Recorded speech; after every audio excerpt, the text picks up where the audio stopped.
नमस्कार शेतकरी मित्रांनो. खरीप हंगाम 2026 या ठिकाणी सुरू होत आहे आणि या हंगामामध्ये बरेचसे शेतकरी कापूस या पिकाची लागवड करणार आहेत.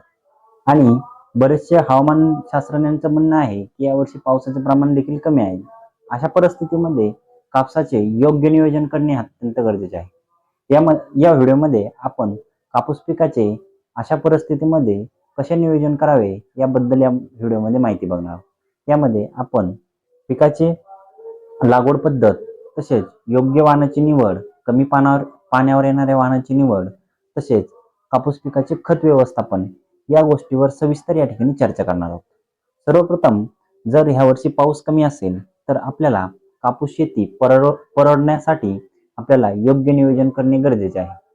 तर यामध्ये आपण सर्वप्रथम कापूस लागवड करत असताना आपण या ठिकाणी एकरी झाडांची संख्या याकडे लक्ष देणार आहोत.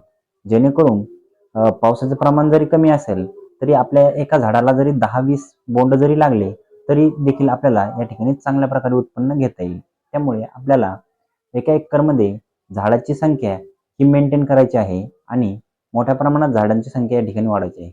तर झाडांची संख्या वाढवण्यासाठी आपल्याला कापूस पिकाची लागवड 3x1, मध्यम जमिनीमध्ये 3x1, हलक्या जमिनीमध्ये 3x अर्धा फुटावर देखील या ठिकाणी कापूस पिकाची लागवड करू शकतो.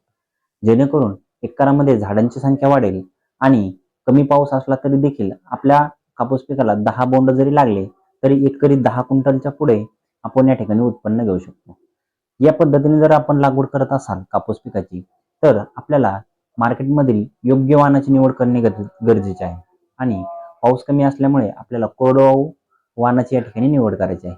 तर मार्केटमध्ये कोणते वाहनाचे आहे जे कोरडवाहूला आपण लागवड करू शकतो? तर सर्वप्रथम न्यूजिडो सीडचं अध्याय या वाहनाची तुम्ही या ठिकाणी लागवड करू शकता. हे वाहन कोरडवाहूसाठी अतिशय बेस्ट वाहन आहे. तसेच वेचणे सोपं आणि लवकर येणारं वाहन आहे.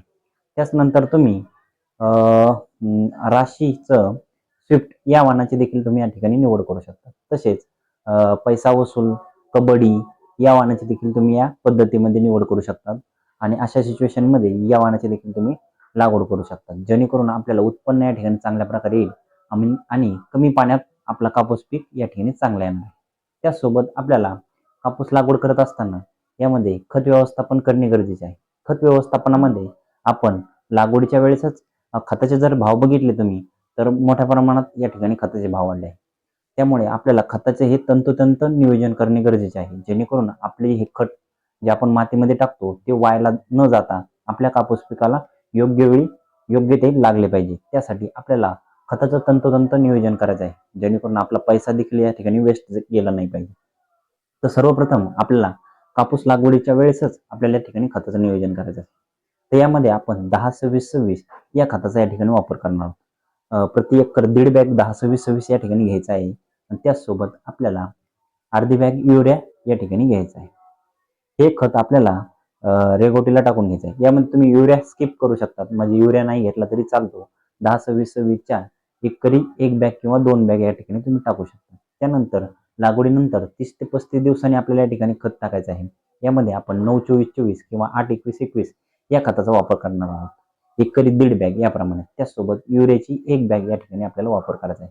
त्याचसोबत आपल्याला सल्फर 10 किलो या ठिकाणी वापरायचा आहे. जेणेकरून आपल्या कापूस पिकाला जे ताण पडणार आहे तो ताण सहन करण्याची ताकद या ठिकाणी भेटेल. आणि सल्फरमुळे ग्रीनरी तसेच कापसामधील जे बोंड असतात त्या गोडंबीमध्ये तेलाचं प्रमाण वाढून कापसाचं वजन या ठिकाणी वाढणार आहे. 10 किलो सल्फर आपल्याला या ठिकाणी अवश्य वापरायचं आहे.